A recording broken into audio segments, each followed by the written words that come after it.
The canvas has always been more than a surface. It is a device. A quiet machine of perception, a place where light, color, and form conspire to make us see what is not there and to feel what we cannot explain. What if I told you that long before modern psychology, long before hypnosis had a name, painters were already using its principles? From the precise illusions of the Renaissance, to the ecstatic drama of the Baroque, to the vibrating light of Impressionism, artists crafted visual strategies to alter consciousness. Today, we uncover how three great periods designed trance, focus, and dissociation, with nothing but pigment and imagination. Before we enter this hypnotic journey, I invite you, gently, to subscribe to the Inner Code of Art, activate the bell, and join this community of seekers who believe that art still carries hidden codes waiting to be decoded.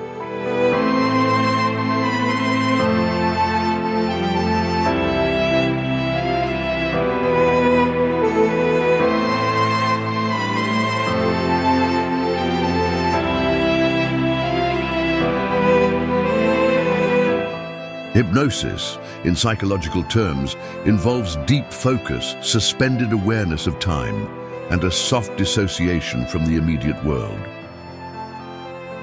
Art historians and neuroscientists, from Ernst Gombrich to Semir Zeki, have long noted that certain visual structures activate the brain in ways strikingly similar to hypnotic induction.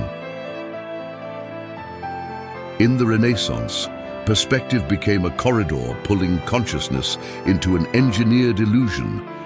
In the Baroque, extreme contrasts of light and shadow triggered emotional trance. And in Impressionism, vibrating color dissolved form to induce a sensory drift, a gentle, waking dream. This episode explores how these painters did not merely depict reality, they manipulated it.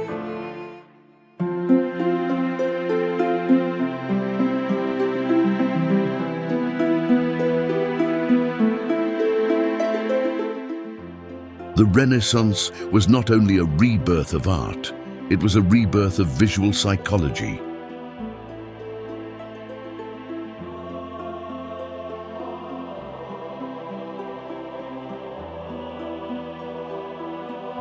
Leon Battista Alberti's treatise De Pictura, 1435, codified perspective as a scientific system to guide the viewer's eye with near mathematical precision. Neuroscience studies suggest that converging lines stimulate the parietal cortex to create a sense of orientation and immersion. Painters like Raphael and Leonardo da Vinci used it not simply to represent space, but to pull the spectator into it. In The Last Supper, all lines converge toward Christ. This forces a fixed gaze, a key element of hypnotic induction described centuries later by James Braid. Perspective was not decoration, it was control.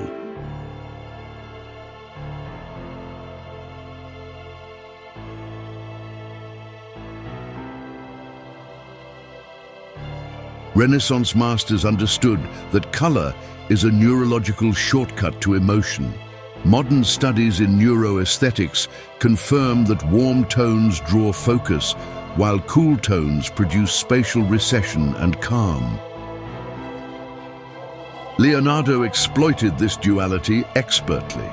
In The Last Supper, warm reds and yellows radiate from the center, directing attention. The cool blues on the periphery induce a soft dissociation, a drifting away from the noise at the edges. In Mona Lisa, the sfumato technique, those soft, smoky transitions, removes harsh boundaries. Neuroscientists argue that blurred edges activate the brain's predictive systems, creating ambiguity, a cognitive fog akin to mild trance.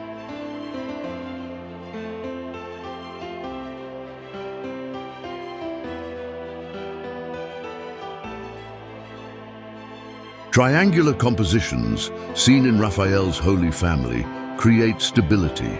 Stability fosters focus, and focus is the doorway to trance. Gold backgrounds, inherited from medieval icons, acted like meditative devices. They stop time. They detach the subject from earthly context. This produces a form of spiritual dissociation, a stepping out of the ordinary world. By the mid-1500s, painting had become a deliberate architecture of attention, a tool for inner movement. The Renaissance discovered the first principle of hypnotic art: control the gaze, control the mind.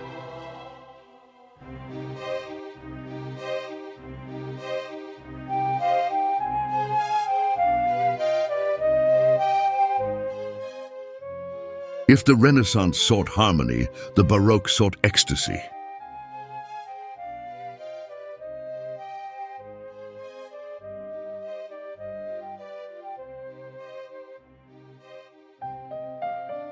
Caravaggio revolutionized perception.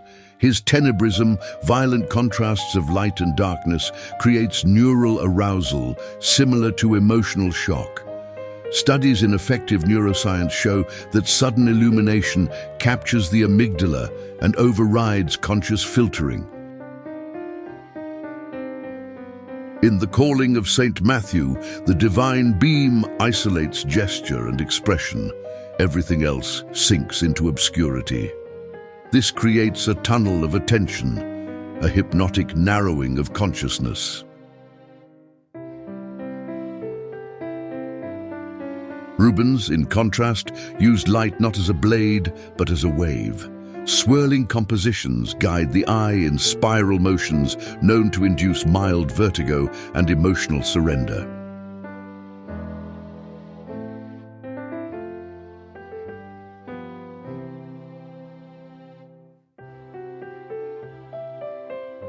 Baroque artists embrace tension, diagonals, and dramatic gestures. Gestalt psychology, developed centuries later, helps explain why the mind seeks continuities. Diagonal and curved forms create irresistible pull.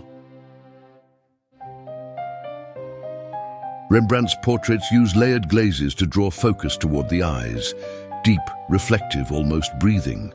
Eye contact, even painted, activates mirror neuron systems, producing emotional entrainment. The viewer doesn't observe, the viewer participates.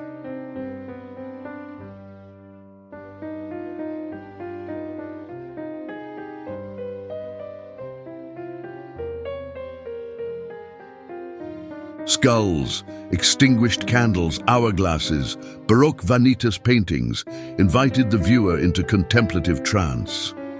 They froze a moment on the edge of eternity. Psychologists call this dissociation through existential reflection. The mind drifts between what is seen and what is feared. The Baroque perfected the second principle of hypnotic art. Light controls emotion, emotion controls perception.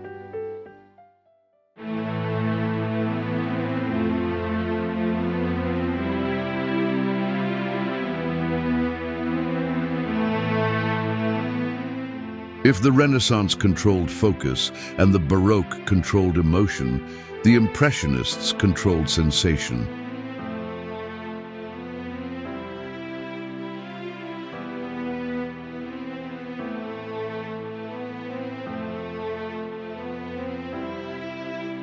Monet, Renoir, Degas, they painted not objects, but the act of seeing itself. Color was no longer symbolic or dramatic. It was physiological. Modern optical science confirms that juxtaposed complements, blue, orange, red, green, violet, yellow, vibrate in the retina, creating an effect similar to visual shimmering. In Impression Sunrise, the orange sun pulses against blue mist. It creates sensory dissociation, a soft detachment from stable form. Monet's Rouen Cathedral series induces temporal trance. Each canvas is the same structure but transformed by light. This repetition with difference activates pattern-seeking circuits that oscillate between recognition and drift.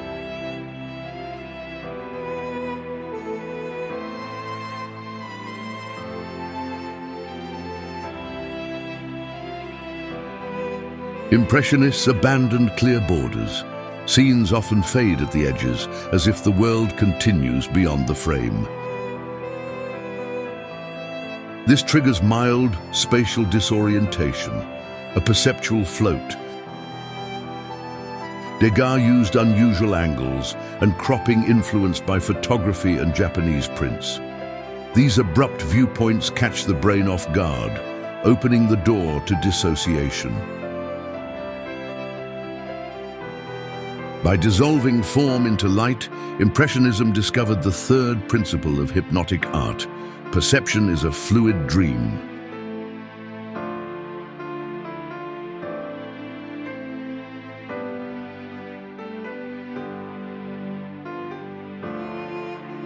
Across these 3 chapters of art history, we witnessed a silent evolution, from control of the gaze to control of emotion to control of sensation itself.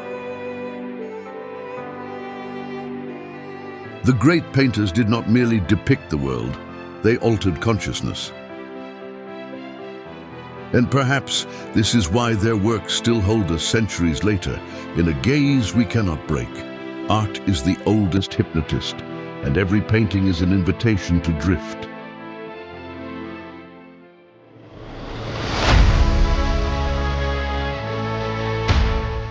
If this journey resonated with you, subscribe to the Inner Code of Art. Give this video a gentle like, activate the bell, and join me in the next mystery where art reveals its inner code.